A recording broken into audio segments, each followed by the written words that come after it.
Welcome to the Recruiter Startup Podcast. My name's Dualta, and in this podcast series, I'll be interviewing investors, advisors, entrepreneurs, and recruiters who are based all over the world, and we will be discussing how to set up, scale, and operate a world-class recruitment company. So, yesterday I went into London to record with Hissam, who is the founder of the Recruitment roller coaster.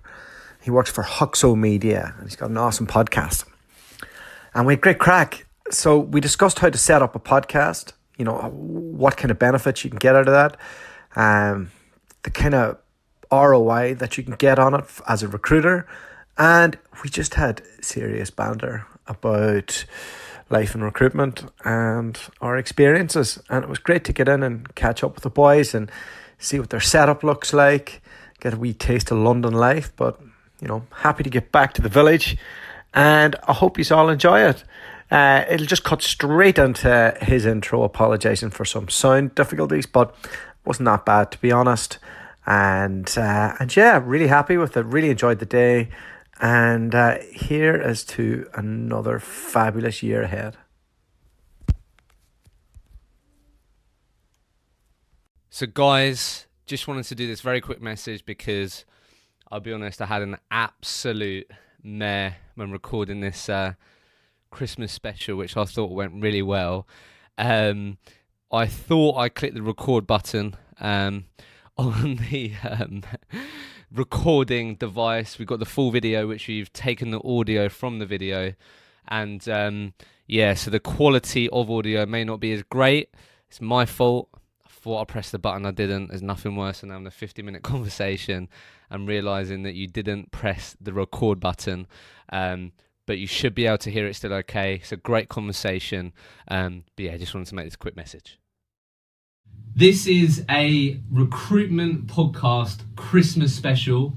My name is Hissam. Sat with me is Dualta. So thank you so much for coming up to the studio. But this is a bit of a special one as...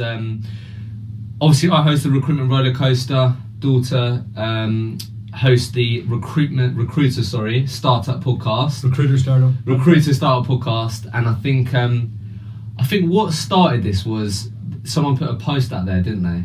And then I got straight. Obviously, we've connected, and you was on my podcast ages ago. Yeah. And someone put a post out there. What recruitment podcast do you listen to? And I think it's safe to say that Dualta and Hissam landed in those comment section. There's a few has-beens in there as well. Yeah, so shout out to all the has-been podcasters. So I think I thought, why would we not join forces and have a bit of fun? And it ended up being around Christmas, and that's why I've got reindeers. Obviously, if you're not watching, then if you're listening, I've got reindeer antlers. Well, they're not antlers, are they? They're just reindeers on my head. They're lovely. Got a lovely Christmas jumper. Yeah, I've got a great Christmas jumper. Can I keep this? Of course you can. It's yeah, for you. Amazing. It's present. Amazing. Obviously, Dualta's got a nice Santa hat in front of me. He's looking the part, and we thought we'd jump on, have a real good chat around what we've learned this year, because we've both started a podcast this year, and just go from there really. So I guess, why don't we just frame it up a bit? So when I worked in recruitment, we got in touch, right? Mm-hmm.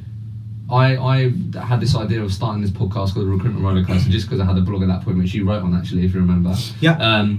The simple idea I had was, did you listen to podcasts before you started one? I'm obsessed. So I listen really? all day long. Yeah. What's your go-to then? What ones do you always tend to gravitate towards? Well, I have my list here. let me just jump it up. Like, I'd say, first off, I'm obsessed with Joe Rogan. Yeah, I am. How he lives his life. Oh, it's class, isn't it? Like, things that he's into, how he gets obsessed with things. Yeah. Okay, fair enough. Joe Rogan's my go-to.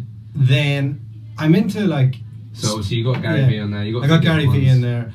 I find Gary Vee very good, but he's a bit samey. Like, his messages can be. Yeah, it is. He's banging the same drum. Yeah. And it's like, okay, Gary, I get it. Great. Yeah. So I probably don't. So you got some football ones on there. I'm obsessed with football too. Yeah. So I do a bit of that. Man United, which is tough times. So I used to support United. The reason why I say I used to So my mum's from Oldham. Yeah. My mum's from Manchester. Are you a Manchester City fan? No. It's really weird because like I played football all the way. I mean, I was playing football like 2 years ago. I played football all my life. And basically, I was watching United probably 2-3 times a season, like going up to the games. I'm from near Brighton, so it was a long way. But it was getting to that point where, like, if United lost, like, it actually had the potential of ruining my weekend. Really? Yeah.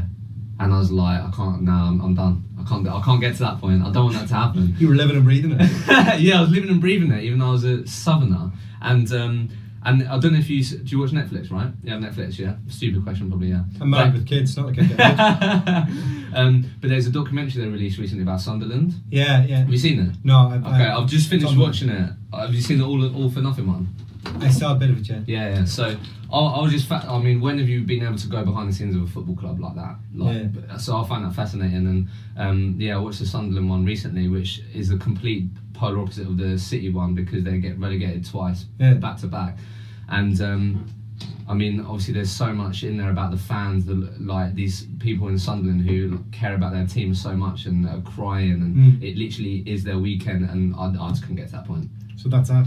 I'm so out of the football game right now, and it's the first time, if I'm honest. So I listened to a few business podcasts. Yeah. Listened to This Week in Startups by Jason Calacanis. Nice. And in it, you kind of get an idea of what's happening in the States. And that's cool. As you know, living in the south of England, in a quaint village, you kind of need to get something from the outside world. Yeah, definitely. So, so Dualta, you was on my podcast in the early days. That's when we first really connected, wasn't it? And and then I guess, is it fair to say that, I helped you sort of say that this is how you can start it, why not start one, right? Yeah, well, look, I was doing research in it. Yeah. One of the podcasts... Oh, yeah, because you listen to them, Yeah, one of the podcasts I listened to is the Tropical MBA. Okay. And I was part of their business forum, and they're always on about how to, you should start your own podcast, etc., etc. And I was doing a lot of research, and I came across that you had started yours, and I thought, if that little shit has been able to start one, only been in recruitment for a year. Yeah. Wow. And then I listened to your format, and I thought, that's quite a good format. No-brainer, right? Intro. Yeah. Main piece. I don't know if you do outros, but I do outros. Yeah. So, and then whenever we spoke, you said, Anchor. Try Anchor. Yeah. And all the rest. And you've a nice wee way of tying it into your blog. Yeah. Probably should have done that, but well, the blog's dead now. I haven't done it. Oh, okay. Well, maybe I made the right. Maybe no, at the start, definitely. Yeah.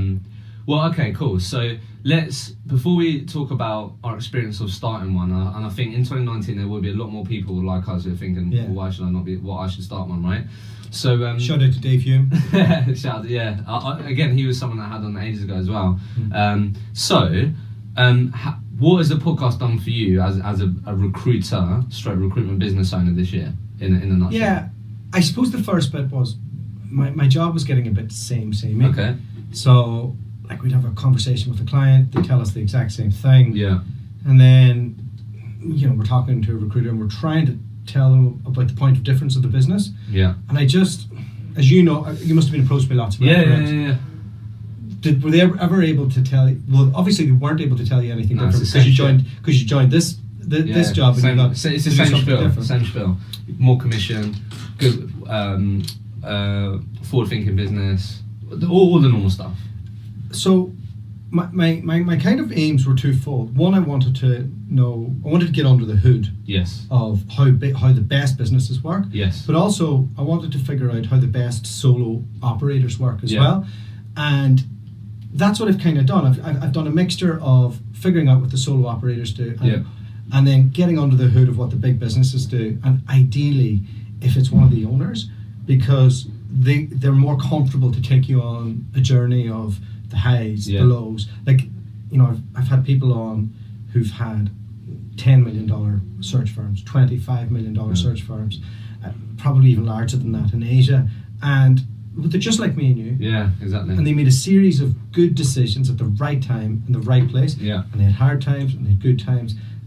And I was just amazed that all of a sudden I went from kind of being this person who sends them candidates every now and then to really understanding them and feeling like that I could call them up and relate to them on a much better level from doing it. No, I love that. 100%. And then how has that affected, like, let's talk, obviously recruit, okay, well, what is it worth your time or whatever, right? So how has it affected your business? Like, has it had any ROI? Yeah, so it definitely has had an ROI because I implemented it as part of our system. Cool. Part of your process? Part of my process. Okay. So I suppose, like, I get recruitment leaders and I get the independent leaders, and then I have a few thought leaders as well. Yeah. Now, there's no ROI on the thought leaders. Yeah. There's no ROI on the independents right now. Maybe there will be in the future. Yeah. But that middle section of describing what it's like to be a recruiter abroad, to live in Sydney, and speaking to the owner or the person who's over there in that, and tapping into all my old connections from working in Australia and working in North America, and that I'm able to document that and then share that with somebody who's potentially looking. So if they'll always have like 5 or 6 questions, like, how much can I make? Yeah. What's the tax there? Yeah. What's the visa? Yeah. Who are your clients? I'm like, I can give you all these answers, but unless you connect with whoever the owner is, 100%. you're not going to want to. I mean, yeah. So, okay, cool. So let me share my perspective of that then. Same sort of thing. So for me, I think that's the biggest thing that I've recognised. What you just explained there is that obviously, I mean, for me, coming here, before I used to do it from the same Anchor app, so I used to do it in my bedroom. So obviously, when you're asking questions for another person, types of questions you're asking about their hard times, the good times, obviously you're having a real human to human like conversation, right? Yeah. So it's like rapport. Obviously, gets used a lot, but that's building serious rapport, right? And 100%, I felt that. Look, every single person I've had on the show, I'm not going to say I think they're my friend, but I feel like I could pick up the phone to them if I needed something. Yeah, I mean, I came in here today. I don't go anywhere. Yeah. So exactly. So I think that's been a huge thing, right? So actually, genuinely building relationships. Yeah. You've experienced that too, and then I mean, my intention was I was a recruiter and. I was one of that 1% that wanted to get into the industry because my friend went into it from the same background as I was, an insurance broker, and I love the sound of it, and I just wanted to be a better salesperson. That was my only motivation. And when I looked online for what would being a recruiter entail, it was face to face, it was networking, it was earning more money, it was consultative. That's what I found out, and that I wanted to get those skills. So obviously in those 12 months they were difficult. Didn't build a whole lot, and it was fucking hard. So in that time I saw tons of CVs that had recruiter on for less than 3 months, and I was left genuinely really curious about that. And me and my colleague came up with a phrase because like we'd have really good days and then the next day it'd be fucking terrible, and be like, this is a fucking roller coaster. It's the recruitment roller coaster, this is, isn't it? Yeah. And then that it snowballed from there. There's a blog and then there's a podcast.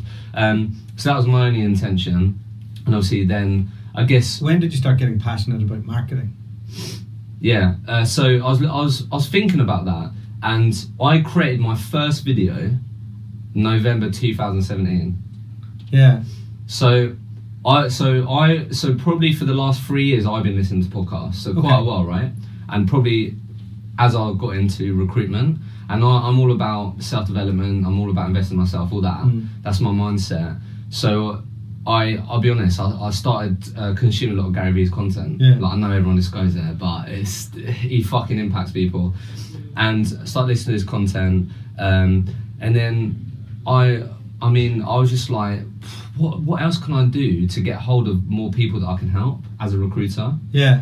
Because the problem I had was getting hold of people. It wasn't when I got hold of people. Like, I was good at building credibility, and I was good at making the most out of that small opportunity you get as a recruiter in those first 5 minutes. I was like, what else can I do? So I was consuming Gary Vee's content, and he was talking about content, social media, whatever, and I was like, what else can I be doing? Because I was just doing all the normal stuff. So just started doing the classic LinkedIn posts. Monday, if you hate Mondays, we should talk. The same post that everyone's doing right now. Don't move, don't wait till January to move now. Like, everyone's doing it. Like, I would be that person that would do that. Yeah. And then started getting a bit of traction on just a LinkedIn post, and then I thought, fuck it, why don't we do a video? Like that could reach more people, or like I could get me across more. Yeah. Because I'm not a writer. Like I could write, but I'd say for me I'd rather be in front of a camera because I can get myself across. Sure. Yeah. So I did a video in November 2017. At that point, you can even upload it natively. It's Really? just YouTube. Honestly. Yeah, I suppose, because Facebook changed the algorithms, didn't Yeah, they? yeah, And then LinkedIn kind of jumped on it. Yeah. So. And then everybody started posting these videos where they look at it and they go. Literally. And then the next stage is they get a sign and stuff. So literally, posted. Yeah. So I remember that. So you had to post for YouTube, and I'll be honest. I remember posting my first video, and it didn't get much traction. I was really disappointed. Really disappointed. Yeah. But some of my colleagues, I'm sure you've had this, where basically some of my colleagues had the possibility of uploading it natively, but I didn't. So LinkedIn did that thing where like they'd roll it out to X amount of members, but not everyone would have it. Didn't have a clue. Yeah, well, basically, so my director, who's been in recruitment for ages, he had the capability of uploading it natively, and I didn't. So it didn't roll out instantly across LinkedIn. Was he using your podcast to attract staff to his company? No, I completely started off my own back. No, but did he not like see that and go, or was he more of a boutique? No, it was a boutique, and I'll be honest, it was a bit of a weird dynamic because I was in the business of 8 people when I got there. Yeah. It grew to 10 when we grew a bit, but everyone in the office was a bit like, what is Hissam doing? I would be too, though. Yeah. Because if I was him, I'd be like, knock this in the head. Knock this in the head. Get out there and do this podcast with people in the insurance industry and really buy into what you're doing. Yeah. No, you're right. He must have known that you were going to... when I handed my notice, it was a complete surprise because I had a really good year. He thought I was going to set up a rec-to-rec. Yeah, so did I whenever he said to me. Yeah. And... but basically, the whole marketing thing, so I created more videos, I started creating more content, and I started to see a clear ROI as a recruiter. It had a real impact on my desk, it had a real impact on my billings. Really? Genuinely. Even though you weren't doing stuff within the... Yeah. But the content I was doing on LinkedIn. Oh, right. So that's what I mean, it was weird. Like, it was weird, I don't know, it just snowballed, like, it just happened. Yeah. There was no plan behind it. I was just going with it. Like Sean was whispering in your ear. Well, I got in touch with Sean on the blog, so we built a relationship from there. And I tried to get Sean to work with my boss. I tried to get Sean to work with our business, but we declined. We had the genius idea of doing it ourselves. Didn't last very long. No. And so I was creating videos for LinkedIn, and they did really well. It was the most engaged pieces of content, or the content that got the most engagement I've ever done. Wow. Okay. And basically, I think a big moment for me was I was attending networking events, all insurance professionals, and I had people, not loads of people. I'm not going to overrate famous, it. were you? No, I wasn't famous. You LinkedIn famous? You are, no, I'm not. So I had insurance professionals coming up to me and going, Hissam, I've seen your videos, like, I love it, I like it, whatever. Yeah. And I was like, fucking hell, this works, this. So of course it works. I think it was when I really saw the ROI and I saw that it was working and it had a real impact on my recruitment desk. And by this point, I had a relationship with Sean, and I was like, I don't see any of my competitors doing this, which is one of the main reasons I started. And I was like, look, there's something here, and I'll be honest with you, mate. I'll just wait with my gut instinct. Like, a lot of this is just my gut instinct. If I was your age, and that opportunity came up, I would have jumped. That's what I mean. And I think that, look, I'm 25. Not that age matters, if I'm honest, but you look even older with. But I think, look, the mindset was worst case scenario. If it goes tits up here at Hoxo, then I end up back at home with my parents, who I love dearly. So I was cool with that. I've got a spare room for you, mate. We're exactly. I was cool with that, and mate. So the podcast for me, bringing it back to business, it's definitely helped, and obviously now Hoxo Media, right? I do recruitment businesses, so. It's definitely helped with that. It's definitely helped me get deals at Hoxo, definitely. It's been a real win. I'm honest, and I'm excited for next year because there hasn't been a real plan behind it. If I'm honest, I've been rolling with it. I don't know if you felt like you've had a bit of a plan. And I think when we spoke, you said like next year, like you really want to maximise it, make the most out of it, right? Whereas it just started as a bit of a like, let's do it, and you just roll with it. Do you know what I mean? Yeah. I always have a plan. Fair enough. Yeah. But I think I'm also a little bit lazy. So, like, I should do more editing. I should learn a bit more about all that type of stuff. But I genuinely just enjoy having a good chat about people's career and recruitment and all the other stuff. When I was coming up here today, I was thinking, wish these guys would like just edit my podcast and distribute it for me, and I could pay them. Wouldn't that be like how could we make how that? How do you want to edit it? Like what do you want to change? A bit more professional, or a bit more slick? You don't think it's professional? No, I mean I think it's. I know what you mean. No, well look, I mean, so you've got like we're on camera here. Yeah. You've got some good mics. Yeah. Like I in my office, I kind of have a setup where I could do this, so I probably should do that. And then with the issue with Anchor is, you know, it's just audio. Yeah. And then sometimes it cuts out. And then I was on this guy's Steve Lowett's his show yesterday, and it's Recruiter Fuel. He's an American. Yeah, so you tag him. Yeah. So Steve used Zoom for that. Yeah, Zoom's good. We use Zoom for video calls. And I was like, I probably should be using all this video camera stuff. Yeah, and that's what I mean. I mean, for you, that would be the thing, right? Because like you can't have people come down to Arundel and sit down with you and meet your family and have a record. We can do that. You're only up the road. Yeah, exactly. So that's what I mean. So for you, it's like take them to the castle. So yeah, obviously it's for you. It's having that capability. I mean, look, there's so much tech up there, and I did have a brief look, but for me, obviously now I live in London. That's why I opted for Anchor, because I used to do it at home. Yeah. So so I guess. So what would your advice be to a recruiter who's thinking, I'd love to start a podcast? Like, what would your advice be to them? I'll give my advice, but what would yours be? So I suppose you kind of have to do it within whatever discipline you're doing. Sector, yeah. I think I agree. So, but at the same stage, you don't want to make it just one big long advert. Yeah. I don't let anybody have the questions or anything before, because I don't have them. I just rock up and have a crack, and I don't. So I gave you the first one, didn't I? You kind of give me an idea of what was coming, but like I completely just run it blank. Yeah. Same. And they always say, can you send me questions? That's because I think people haven't done it before. That's why they want to prepare and stuff. Yeah. But I think audio is a good place to start until you get good at it, because you're not worried about like what the camera's doing, what people look like, and the person in front of you isn't either. Yeah. So. And there's just something cozy about audio as well. I agree.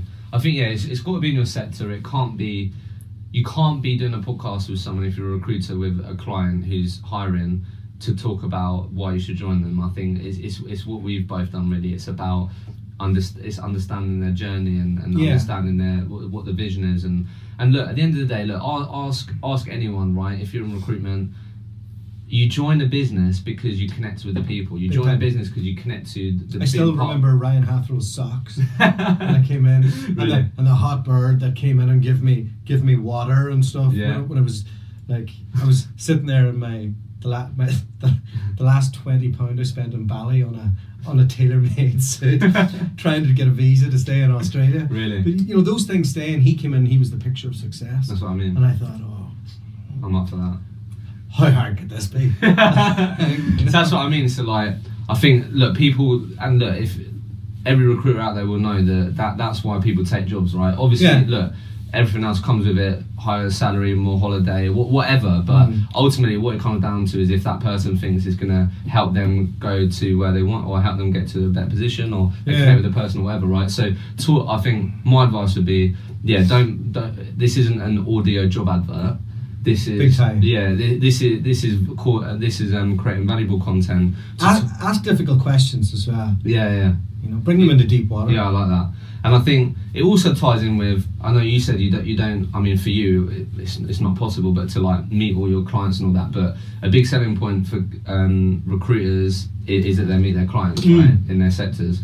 So I think all it is really, if I'm thinking about it now, is if I was to meet a client, if I met an insurance broker, I'd taken all the information around me. I'd ask the questions in that meeting that I'd probably ask on the podcast. Yeah. and then I'd then take that in, and then I'd pitch that and wrap it up in a thing. Yeah. Do you get what I mean? So it's all it simply is turning a client meeting into a piece of content. Yeah. Do you know what I mean? And talking about those things that you'd be talking about to a candidate. Well, I mean, I had one of your clients, Toby Babb, on the podcast. Yeah. And he's smooth as anything, class. right? And he knows his stuff, and he's very credible. Yeah. And he takes you on a great journey of his story, and he gives points of difference of how they do business and stuff. And I was able to grab that, send it to somebody, and now he's starting with them in New York. That's class. So there's like, for me, that was exactly. So and I'd never done business with him before. I'd never had a meeting with him. We'd never even had a conversation. Boom. That's what I mean. That's it. That's it, guys. And I think that is possible for each and every person listening to this. That I mean, it's just a no-brainer, like in my mind. So I think how you can get started. My advice always is Anchor, if I'm honest. Yeah, I haven't had a recent refresh on what, I'm sure there is other things, but Anchor is a dedicated app to podcasting. If it's too much work, people will just go, do you know, exactly. I won't do so that's it. why I think Anchor works. Yeah. I used to do it when I was in recruitment, so it's doable, it's achievable. And as we said before, you could record it on something else if you want, and then upload it to Anchor, so then it gets out there. But the great thing, and I used to do it outside of work, but that was because I wasn't doing it in my sector. However, if you're doing it in your sector, then you could probably do that during work, because of course, exactly. So the great thing about Anchor, is that you can do everything through the app. So basically, in a nutshell, I'll let everyone check it out, but basically you call people through the app, it gets recorded, it's high quality, and you can click a button and it gets on Spotify, Apple Podcasts, everywhere. And I think that would be my advice for people to start. Yeah, and then you're down to selecting guests. Yeah. And his name escapes me right now, but the guy who runs Top Recruiter. Oh, is it Gary? I don't know. I'm not sure. Top Recruiter, the reality TV show. Oh, Chris Lavoie. So He's a character, isn't he? Chris the rock star, right? So I've had a couple. Have you had him on the podcast? No, I'm going to, I've had the video call with him about some stuff, but I've had a couple of them. He's an interesting guy, isn't he? Yeah, he's cool. But he said to me, "Man, you're in media now." And I was like, "Oh, right, great job." And I said, "Oh, what does that mean?" He says, "Oh, you need to take care of everybody." I'm like, "All right, okay." But what he was trying to say is, don't just grab the biggest profiles out there. Get whoever could potentially have a good story. Yeah. And I have had a few big profiles on, and some of them have been all right. Yeah. But anybody who's on the software circuit, or who's selling a certain thing hard, they have a bit of a rhythm to how they speak and how they go, and you find that it's very hard to get them to sound like they're telling a proper story. And that's so select. Like, it's fine to have some of them, but I think have people that haven't been on a podcast before, and then just have a great conversation with them. No, I think my 2 pence on that would be definitely identify some people that you'd love to have a conversation with, and again, I started off with a few mates. Did you? Yeah, sounds terrible. Sounds terrible, but they're both charming guys, and I knew they'd have a good story. Exactly. And stuff, So and again, I think my advice would be that charming some of the time.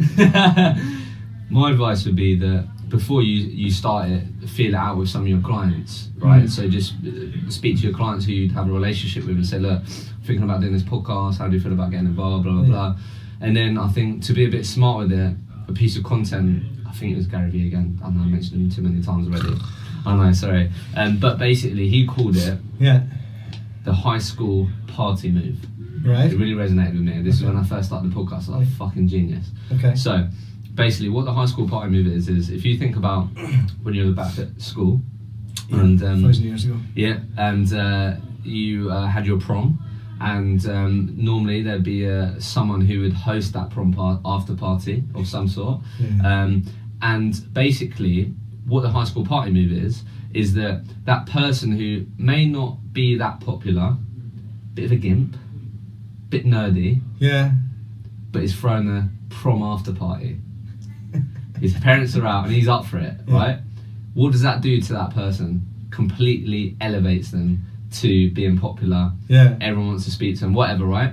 So the high school party move is basically getting people on the show or identifying people who can completely elevate your show straight away, right? Because you're going from, if you get people who've already got a brand or whatever, you're going to piggyback off that if you have them on your show. Do you get what I mean? So that I thought that was really smart, and then it makes sense. So I'd identify people who has a lot of attention, and if you manage to get them on your show, you know that's going to get a lot of attention, right? I chose my first 15 off my LinkedIn newsfeed. Who was in there? That's what I mean. But so you can be smart that way. Because all my clients at that point went, podcasting not doing it. Really? And now that I get 1,000 downloads a week, and it's quite specific to agency recruiters who want to set up their own. Well, you build a platform now, so you can go, hang on, look, this is what's in it for you. That's what I always say. Yeah, here, like, why wouldn't you? Why would you be paying me money instead of coming on and telling your story? Yeah, exactly.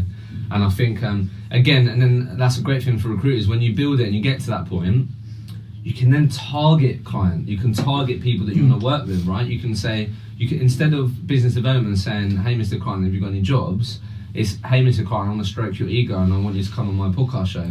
Why would I do that?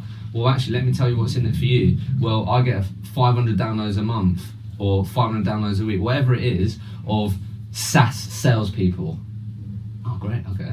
Tell me more. Do you know what I mean? So that's what we do now. Yeah. And then it's a different conversation. So you use that as your business development? No. Yeah, I suppose so. I mean, in Rec Direct, there isn't really business development. That's what I mean. There's no. If you have the person, but there's kind of managing, telling people that you won't work their jobs. Yeah. And I'm happy to help people, get their story out there or whatever. Yeah. But working jobs in Rec Direct is really hard unless they've a point of difference. And as you probably know from selling a service that gives people a point of difference, they don't get that. No, they don't get that. Because they only see themselves in the mirror and they're like, well, I'm awesome. Of course you'd want to work for me. And I started there, but they don't realise, or maybe they do, but there's 100 other people offering exactly the same thing. There's just so many recruitment businesses out there now. It's just fucking mental. Yeah, we're at the top of the market though. You are? We are. As an industry, we're at the top of the market. Stock market is kind of petering a little bit, probably due for a correction. Everybody was able to set up in a hot market. And we'll see who can survive when we have a dip. Yeah. It's going to be interesting, isn't it? Yeah, well, you guys will survive, because what'll happen is people will go, well, what are we doing?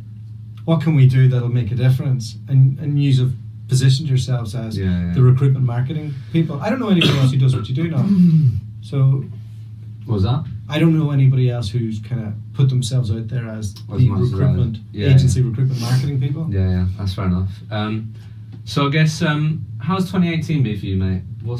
So I saw your emotional post recently. Yeah, I think you got to put yourself. I like things like that. If I'm honest, I'd like to think I'm quite a deep person. Mate. I'm a deep spiritual person. Yeah. So I like seeing people put themselves out there and be vulnerable and be honest. So did you think about quitting? 2 years ago, I did. Yeah. You quit or you fought? No. Like it's a hard one. Like I was a pretty good IT recruiter, and I still fancy myself at that. Like, really? And so what? Because you know how much they can make. Yeah, they make 3 times as much as me per placement in the States. Breaks my heart, that. Really? Yeah. Some of these people couldn't tie their own shoelace. I'll be honest, mate. Like, not my clients. No, love you all. I'll be honest. Now, like, I mean, I was in my own little bubble. I was in a place called Hayward Heath, which is near Gatwick. It's pretty much farmland. Like, so it was my own little bubble. I was doing okay. I built 6 figures in my second year. Like, nothing overly amazing. Yeah, exactly. Yeah, nothing overly amazing. But I mean, coming now selling to recruitment businesses and being in the whole London recruitment bubble, I feel the same. I'm like, fucking hell, I could smash it as a recruiter. I just know I could, and I'll do it differently. I know I would, and I'll do very well. So I have those thoughts as well. So I can imagine you do as well when you're placing recruiters. Yeah, but I don't know if I could smash it in an agency. I don't know if well, you'd have to do it on your own. Oh yeah, of course. But when I was doing it, I needed it. I needed the visa in Australia, and I needed to get my career going. Why did you need it? Because I was 27. You've just been fucking about. Yeah. Nothing wrong with that though. No, I was in Brussels. I was running nightclubs. Yeah. I was having a good time. Love that. A bit too much of a good time. had to go to the other side of the world. and yeah, but I needed it, right? And when you're there, you don't have I don't have any money to come back to Europe. Like. Yeah. So, and everybody else is in the same boat, and you kind of feel that vibe. And all of a sudden, somebody's paying me 150 grand a year or whatever I was taking home, and I'm like, what? Let's go. What? Let's go! Like, you know, I was handed a nice desk, like, had a soft landing. Yeah. But I was so intense on making that work. Yeah. I don't know if I'd have the same hunger right now. Well, even though you got a young family, a lot of people say when they have that kid, it's like, I don't know, how many kids have you got? 25. No. How many children? With a trailer out the back. How many children have you got? We've had 2 in 2 years. Really? So that's what I mean. That okay. changed your life perspective, right? It does, but so I make good money. Yeah. But I don't make great money. Okay. So I can live very comfortably in the south of England, and I have a great work-life balance, and you know I can help my wife with the kids all the time. Yeah. Just do lots of that stuff. If I was to set up a proper IT recruitment agency, like that's 24/7. It's full on. I'd probably be in a centre. We'd be in an apartment. Yeah. I wouldn't get to see them. I'm not sure. I think for me that ship has sailed. So the last couple of years has kind of been coming to terms with my own ego on that. Yeah. And the podcast has been really good because, you know, I'm. It allows you to dip into that. And and you're not really comparing yourself as much because I could be talking to somebody, as I mentioned, who's like running like the biggest firms in America and stuff, and you're like, you're just in a different stratosphere, and that's okay. So you kind of go, okay, well, you should just be happy with 100%. what you have. Yeah. But to answer your question about having a kid, each time I had a kid, my earning went up. Really? Yeah. Fucking love that. Yeah, about 30%. Me. I love how you worked it out. That's fucking class. But I didn't have. My wife did. She does the book. She's all like. That is fucking class. You're being less lazy. This is great. I love that. It's really weird. So like, look, I have a really strong friendship circle, and there's about 5 of us. Well, look, it's important. It's important, mate. Yeah, of course it is. Yeah, and they all have similar mindset, etc. Similar age. Gary Vee fans. Yeah, and look, so we were speaking about this recently when we was all together in Bali. Actually, we were speaking about it because I think we'd all come across some sort of content or listen to a podcast or whatever when there's that story of like I had a child and like I was only working at 40%, or I was only do you know what I mean? And I'm sure you've read or heard that loads of times. You've experienced it, right? So yeah, we was having those conversations like, look, I might have a kid. Yeah. Move to Hayward's Heath. But no, I'm always intrigued to ask that, and I think that's fascinating as well. So 2018 then overall, fantastic. It was amazing. Got you back in the game. The podcast got me back in the game. Love because I wasn't just doing the same repetitive thing. Yeah. Did I have a part to play in that? What do you mean? Did you have a part to play in that? In you starting the podcast? Not starting it. No, you were part of my research. Okay. I told you, I always have a plan. I'll take that. Yeah. Yeah. But I kicked you up the arse, right? You give me credit, man. Yeah. You inspire me.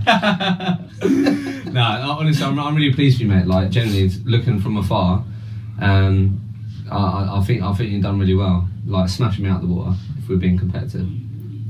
I don't get 1,000 downloads a week. No? No. I whore myself out a lot though. Like I'm on it a lot. And well, I'll take that. Yeah. You're definitely beating me, mate. So guess what? Let me share my year very quickly with the. I should ask you about that. That's cool. Can we not just talk about me now? Yeah, it's I mean, yeah, come and talk. So, been a great decision. Has been fucking hard. Like perception is reality, right? Yeah. So we got to practice what we preach about. Content may look really nice and fun and shiny, but yeah, it's fucking intense. Cool building. Yeah, it's a cool building. Not such a cool walk here from the train station. East London. Like- For those that have been there, it's in the very, very East London. Like got chased by a dog halfway. And put my phone in my pocket. We're not going to be here forever. Yeah, I think what I'm excited about is I'm excited about where the recruitment industry, like, what I do feel like things are changing, and I've only been in amongst it for the last 6 months. Yeah. Obviously, What's your biggest learnings? My biggest learnings? Yeah, like, because you're like, when I first spoke to you, Yeah. you're obviously pretty green in recruitment, and you're kind of like, oh, I'm kind of doing a podcast from a bedroom, and Yeah. But, you're, like, but now you're speaking to agency owners all the time, and Yeah. you're dealing with guys who've been in the industry for a long time, and like they've knocked you into shape. So Yeah. you know, what are the big things like that when you wake up? Like, what do you know now that you didn't? Yeah. No, it's a good question. It's something I'm definitely gonna think about. Nothing. So, You haven't learned anything. No, I have. Oh. I have. So I think, I think the actual sales skills I had Mm-hmm. weren't as great as I thought they were, I'd say. In what way? I have to think about that, mate. Was it the way you asked questions? Was it when you asked them? Yeah, I think. I was a perm recruiter. My average fee was like 5-6k. So here, I'm Yeah. talking to clients about spending 60 to 100 grand. Yeah. So like that's been the biggest learning for me. Maybe it's not the sales skills, but it's like that whole sales process is completely new to me. Yeah. Like I've never closed 60 to 100 grand deals. You neither have I. Well, what part of that process is different? Is it just To be fair, I'd say it's just. I guess it's just how much money people are parting with. I mean, it's not as different to recruitment. Like it's pretty much the same process, but it's talking about a lot bigger figures, and I haven't really done that before. That's been a learning. I think again, I've learned a lot in terms of my personal brand. Like that's been probably one of the biggest learnings, and how much that's helped me. And I wouldn't be here in terms of the opportunities I'll have. And you're Mr. Personal Brand now, aren't you? I just believe in it a lot. Yeah. Just because it's and that's what I mean. It's not anything new though. It's just recruitment. In recruitment, it's quite new. Do you know what I mean? It's not. Yeah. It's not new. I think we were afraid in recruitment to stand out before. Yeah. You know, on social media and all of that, because you kind of want to, like, traditionally it was the Michael Page, Robert Walters, corporates, slickness, and here we are in our Christmas jumpers. Yeah, so I think honestly, man, I haven't gave that a lot of thought. So sales skills, one. Big sales deals, personal brand even more so, definitely, because I only I touched on that in recruitment. Really learned a lot on this podcast. I'd say learned a lot from other people. Could you kind of elaborate on that? Yeah, is there anybody that you've interviewed that you've kind of gone? What learned a lot from? I learned a lot from. I've stayed in touch with him a lot actually. Dan Alexander. He's in the group that we're in. Yeah, he's in the group. Yeah, that a big mindset piece on that, and I was sort of on that, but I learned a lot from him. And I think, if I'm honest, mate, I think one of the biggest things I've learned from sitting down with people in this room is that we're no different. Like I've had, like you said, right? People who've made a shitload of cash and built successful businesses. Like there's nothing between us. They still fell into recruitment because they were wrong. That's what I mean. So like that's something. And then I think, if I'm honest, a huge learning actually thinking about it now I'm on this thought process is how big the opportunity is for people to work in recruitment. As in, like, I remember asking you a question. Yeah. Do you think more people should get into recruitment? Like, no, fuck off. Now because it's fucking hard. Yeah, I know it's hard, but I think But too many go in and fail. Yeah, no, you're right. But but again, your podcast is doing it, and this is doing it. But if you actually know what the actual what's involved, then like it's a fucking great opportunity to like completely change your life. I know that's a bit cheesy, but it's true. Like, recruitment has. You can look at me funny, I don't care, but recruitment has that. And I feel a bit weird saying this because I left recruitment, but recruitment has a capability of. I'm still 8 years later. Recruitment has it has the capability of completely changing your life, right? Fact. And it did change mine. Yeah. It's changed mine. Yeah. Even though I'm out of it now. But I wouldn't be where... It got me to where I am now. Do you know what I mean? So like... and we don't need more people. No. We need more people. We need more people to stay. So there you go. Yeah, we need more people to stay. Yeah. Okay. So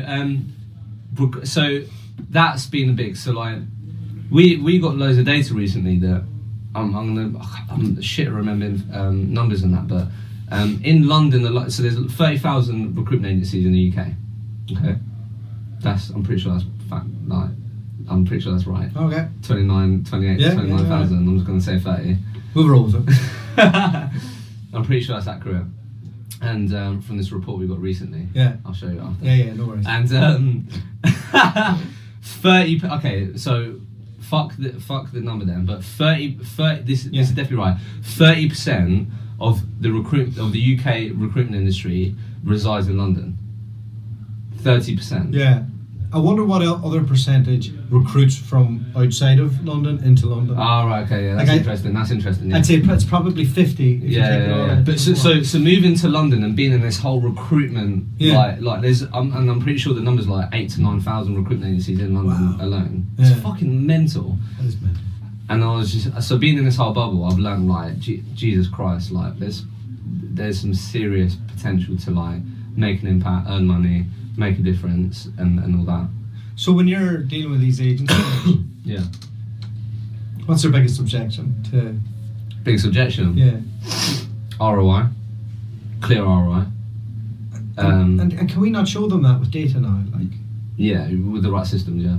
You can but then that takes investment, right? Yeah, it takes money up front to invest in the right tech and all that. Another thing is, I'll be honest, like some people just don't get it. Not yet. Not yet. Yeah, I think that's a key thing. Yeah, I think like it's. It I mean, yeah. It's. I mean. Like you were asking what's kind of next, and the next bit for me is to, get the podcast, chop it into highlights. Yeah. Maybe try and do the video piece. Yeah. Unless I look like a weirdo on this.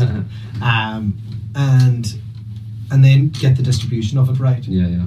Whether that's paid or organic. Yeah. And then put that up nakedly. Is nakedly the right word? Natively. Yeah, nakedly. No, nakedly. On the right channels and then retarget it. Yeah. And then from there, then you're able to kind of grab it. Yeah, I think your big thing, mate, is that whole like client piece, the businesses you're working with and have vacancies with that have a relationship with you or whatever, like that. The content around that's really powerful, isn't it, for candidates? And I think that could get people. Yeah, we might go into other avenues next year. My wife's coming back into the business, so we'll get involved in recruiting. Yeah, so she started it with me, but we've got an amazing virtual administration team. So we might develop that as a service if there's definitely a market for it. It's all I can ask for all day. So yeah, I'd say clear ROI. Just not having to spend X amount on it, that much on it before. Mindset, just the mindset of fuck that, I'll get 4 new recruiters and they'll bill 100, 200k by 2-3 years. What else do I hear a lot of the time? I'd say they're the key ones, if I'm honest. But I think the exciting thing is that the people that we've ended up working with are people that see it as an opportunity, because it genuinely is, no bullshit, a window of opportunity, because we haven't even hit like the tip of the iceberg in terms of the amount of people that we work with. And the people that we're working with, starting, really. That's what I mean, and the amount of people that we're working with compared to how many in the industry, and so the people that are bought into it are the people that see it as an opportunity and in terms of competitive advantage, and if they get it right now, they'll be well ahead of the game. And you've seen what people did before, like you guys kind of get cool, and like the designs and stuff on their website and how to look, like it's all kind of slick and it looks good, and if you were a young recruiter and you were seeing it, you go, oh yeah, that's cool. The stuff that was done before by so-called thought leaders are people who are offering me marketing services. It's terrible. Yeah, it's really bad. It's really bad. Really bad. Old cigar smoking geriatric. And I think that's also an opportunity as well. I don't know if you've noticed that. Now you put yourself out there, but I just see the same characters at these, like. Yeah. Do you know what I mean? Like the same characters, like at the. It's the same 50 lads. Yeah. Couple of women. Yeah, a couple of women. Do you know what I mean? Like, now I've put myself out there and I'm in this whole world. It's like the UK Recruiter event, same sort of people there. Like, Recruitment Expo, I see the same people there because I wanted to put myself forward. The circuit. Yeah, like, you just see the same faces, and there's and it comes. They're not in it. None of them have recruited a role for a while. But I think, coming back to your point, and I think that's why it's really cool, is that a lot of those people, they have great careers, and I'm sure they can help people. But I think that's the really exciting thing, because like people like yourself, me putting ourselves out there, and other people, I think that's really exciting. I think like young people. Interesting you said that about the UK. I had the exact same vibe. Yeah. I was like, oh right, everybody's over 50. Oh yeah, because you spoke there recently, didn't you? Yeah. So that's just what I feel about that, and look, it's great what those people achieved, but I think you just see the similar thing. So yeah, it'll be interesting how 2019 arrivals, mate. But I guess before we wrap this up, mate, what's going on in 2019, and what you're excited about? It's more of the same, you know. Yeah. I'm not having any children this year. I'm not buying and renovating the house. Like, we can just focus and kind of just enjoy life a little bit more. It's been an intense couple of years. 2 kids, 2 years. Like, moved country, did all that. Mental, yeah. It's just been. You got anyone excited that you want to big up on the podcast? Anybody what? Anyone that you've got lined up for the podcast that you want to big up? Not really. No. I've got a few lined up in Jan. I've got about 50 lined up for next year already. Really? 50? Yeah, I've got the machine lad. I did 62 in a few months. Like, so I mean, I've only done like 40 something. Yeah. So I'll do them in person though. I know, and I'm obsessed. Like, really? I'm an intense character. How do you message people, or ring them and say, do you want to be on my podcast? On LinkedIn? Yeah, because between us all, we've 50,000, 60,000 connections on LinkedIn. So I'm able to kind of show, like, demonstrate the value of it now, and then it's just kind of finding that balance of getting leaders and then interesting people. Like, I've had a few Americans, and America's great for independent recruiters. Yeah. People are making like $500,000 sitting at home, or $1 million sitting at home. And some of them are amazing, some of them are okay, but they can all tell a story. And it always interests me, because in the UK and in Ireland, we're obsessed with creating big corporate structures. Really? And in America, it's the opposite. Yeah. You know, they're just like, oh, give me 5 minutes training, I'll set up my own business. Sick. Well, look, I'm really excited for 2019. Excited to see where your podcast goes. Excited where this goes, and it's been a pleasure, mate. Thanks for coming up. We're gonna have a beer or what? Yeah, we'll grab a beer. Yeah. All right. Yeah. Good man. The podcast you just heard was made using Anchor. Ever thought about making your own podcast? Anchor makes it really easy for anyone to get started. It's a one-stop shop for recording, hosting, and distributing podcasts. Best of all, it's 100% free. Sign up now at anchor.fm/new. That's anchor.fm/new to get started.